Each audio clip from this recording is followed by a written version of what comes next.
उत्तम नगर की खबर जब आई तो सबसे बड़ा सवाल दिमाग में मुसलमानों का यही चल रहा था कि जहां पूरे हिंदुस्तान में मुसलमान पिट पिट कर रह रहा है, ये कैसे मुसलमान हैं जिनके अंदर इतना जिगरा आ गया कि जिस इलाके में ज़्यादातर हिंदू रहते हैं वहां एक ज़रा सा रंग आने पर मुसलमान ने जाकर परिवार ने कत्ल कर दिया किसी एक नौजवान बेचारे का। अब चूंकि भीड़ थी वहां और मुसलमान कम थे, वहां भीड़ चीख चीख कर अपनी कहानी बता रही थी, तो पूरी दुनिया को एक ही कहानी पता चली, दूसरे की कहानी पता नहीं चली। और पूरा भारत जानता है कि सरकार और प्रशासन दबाव में ही काम करती है।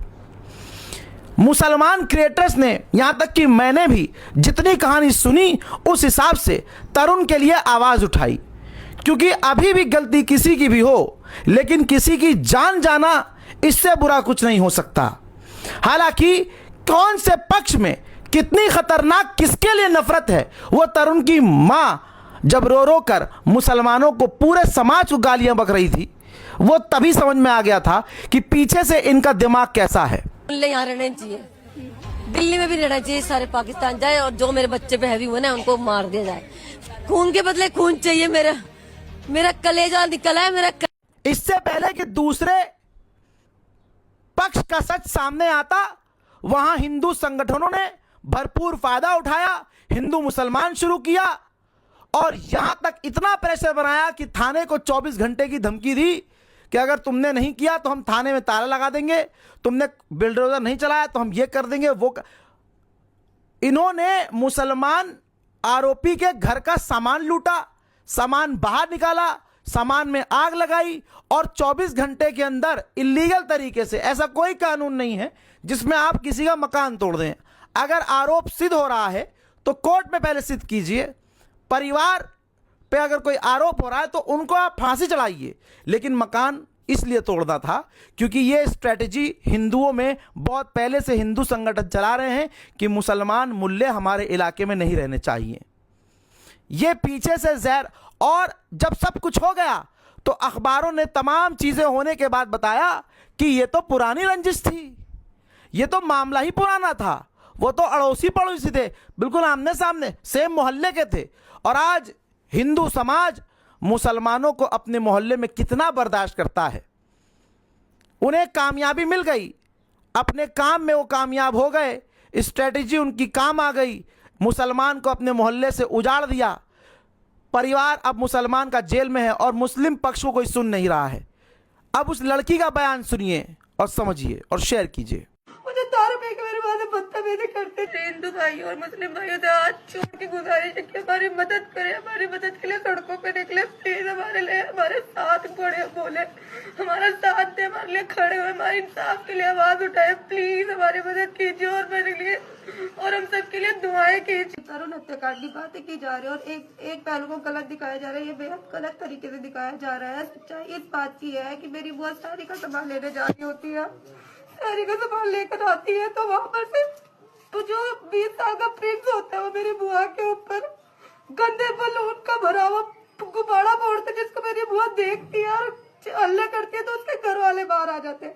उसके घर वाले मेरी बुआ से बदतमीजी करते, उसके घर के बर्तन में दारू पी रखी होती है, मुझे दारू पी के मेरी बुआ से बदतमीजी करते। जब मेरी बुआ भी चिल्लाती तो मेरा भाई मेरे चाचा का लड़का पास पे ही रहता है और वो जब बाहर निकलता है देखते बुआ के साथ बदतमीजी कर रहे हैं तो वो भी बाहर आता है, वो भी बोलने लगता है, तो वो लड़का देखते ही डंडा मारी शुरू कर देते मेरे भाई के ऊपर। जब मेरे घर के बड़े वहां पे पहुंचते हैं, जब थोड़ी बातें करनी होती है, पीछे से वो तरुण आता है, कुछ बंदों को लेकर आता है, उसके हाथ में रोड होती है, वो किताब बैट था और भी बहुत सारे डंडे थे जिससे वो मारने लग जाते हैं घर वालों को। हर किसी को माथे पे वार करते हैं, जिसके हर किसी के माथे पे वार किया, हर किसी के माथे पे, हर किसी का माथा फाड़ा गया, मेरे सभी घर के बड़ों को तिहाड़ जेल में डाल दिया गया, हाथ तोड़ दिए गए, मेरे भाई को दौरे पड़ रहे थे और मेरे उस भाई का पता भी नहीं मेरा भाई किधर चला गया, उसको किडनैप करके ले गए, वो पता नहीं कहाँ पर है। हमारी मदद करो। एक ही तरफ को देखा जा रहा है, दूसरी तरफ तो कोई दिखाया ही नहीं जा रहा है, मुसलमानों को टारगेट किया जा रहा है। और ऐसा नहीं है कि हम आज ही से वहां पे रह रहे हैं, हम कई सालों से वहां पर रह रहे हैं और कई सालों से रह रहे हैं, हमारे बीच में प्यार मोहब्बत है।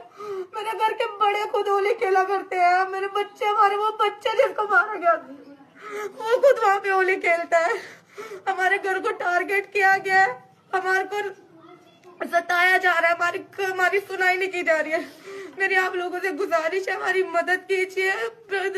हमारे घर के सभी बड़ों को जो कुछ कर सकते हैं सबको तिहाड़ जेल में डाल के फेंक दे। हम घर में सिर्फ औरतें थे, हमारी मदद के लिए। मुसलमान जितने भी क्रिएटर्स थे सबने आवाज उठाई कि तरुण को इंसाफ मिलना चाहिए, और आज भी हम ये कहते हैं कि तरुण को इंसाफ मिलना चाहिए। लेकिन इंसाफ की आड़ में हिंदुओं के दबाव में, बहुसंख्यक के दबाव में जिस तरह से पुलिस ने काम किया, जिस तरह से सरकार ने मुसलमानों के मतलब मुसलमान परिवार का घर तोड़ दिया, कोर्ट से आदेश लेके आते, जब गिरफ्तार वो हो चुके थे तो फिर ये सब करने, लेकिन क्योंकि खुश करना था भीड़ को। अभी इससे पहले लखनऊ में 12 साल के बच्चे को हिंदू समुदाय के लड़कों ने माथे पे सटाकर गोली मारी, तड़प के, उजड़ के, बिखर के।